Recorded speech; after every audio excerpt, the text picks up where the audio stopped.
അവിഹിത ബന്ധത്തിന് തടസ്സമായി നിന്ന ഭർത്താവിനെ കാമുകന്റെ സഹായത്തോടെ അതിവിദഗ്ധമായി കൊലപ്പെടുത്തിയ യുവതി പോലീസ് പിടിയിലായി. ആന്ധ്രാപ്രദേശിലെ ദുഗ്രാലം മണ്ഡലത്തിലെ ചിലുവൂർ ഗ്രാമത്തിലാണ് മനസാക്ഷി ഞെട്ടിക്കുന്ന ഈ സംഭവം അരങ്ങേറിയത്.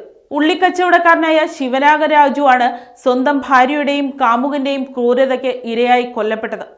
സംഭവത്തിൽ ഭാര്യ ലക്ഷ്മി മാധുരി, കാമുകൻ ഗോപി എന്നിവരെ പോലീസ് അറസ്റ്റ് ചെയ്തു. 2007 ശിവനാഗരാജുവിന്റെയും ലക്ഷ്മി മാധുരിയുടെയും വിവാഹം. 2 കുട്ടികളുള്ള ഇരുവരും സന്തോഷകരമായി ജീവിച്ചു വരുന്നതിനിടെയാണ് വിജയവാഡയിലെ ഒരു സിനിമാ ടിക്കറ്റ് കൗണ്ടറിൽ ജോലി ചെയ്തിരുന്ന മാധുരി സത്തേനപ്പള്ളി സ്വദേശിയായ ഗോപിയുമായി അടുപ്പത്തിലാകുന്നത്. തുടർന്ന് ഭർത്താവ് തങ്ങളുടെ ബന്ധത്തിന് തടസ്സമാണെന്ന് തിരിച്ചറിഞ്ഞ മാധുരി കാമുകനുമായി ചേർന്ന് കൊലപാതകം ആസൂത്രണം ചെയ്യുകയായിരുന്നു. ജനുവരി 18 രാത്രിയാണ് നാടകീയമായ സംഭവങ്ങൾ അരങ്ങേറിയത്. ഭർത്താവിനായി പ്രത്യേകം തയ്യാറാക്കിയ ബിരിയാണിയിൽ മാധുരി 20ഓളം ഉറക്കഗുളികൾ കലർത്തി നൽകി. ഭക്ഷണം കഴിച്ച് ശിവനാഗരാജു ഗാഢനിദ്രയിലായെന്ന് ഉറപ്പുവരുത്തിയ ശേഷം രാത്രി 11:30 കാമുകൻ ഗോപി ഇവരുടെ വീട്ടിലെത്തി.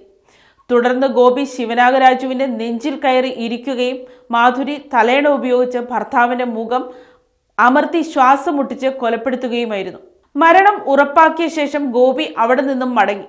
എന്നാൽ അതിനുശേഷം നടന്ന കാര്യങ്ങൾ കേട്ട് പോലീസ് പോലും അമ്പരക്കുന്നതാണ്. ഭർത്താവിന്റെ മൃതദേഹം മുറിയിൽ കിടത്തിക്കൊണ്ട് ആ രാത്രി മുഴുവൻ മാധുരി മൊബൈലിൽ അശ്ലീല വീഡിയോകൾ കണ്ട് സമയം നീക്കുകയായിരുന്നുവെന്നാണ് റിപ്പോർട്ടുകൾ. പിറ്റേന്ന് രാവിലെ ഭർത്താവിന് ഹൃദയാഘാതം സംഭവിച്ചുവെന്ന് മാധുരി ബന്ധുക്കളെയും നാട്ടുകാരെയും വിളിച്ചറിയിച്ചു. എന്നാൽ ശിവനാഗരാജുവിന്റെ ചെവിയിൽ നിന്നും രക്തം വരുന്നത് കണ്ടതും ശരീരത്തിലെ മറ്റ് പാടുകളും ബന്ധുക്കളിൽ സംശയമുണർത്തി.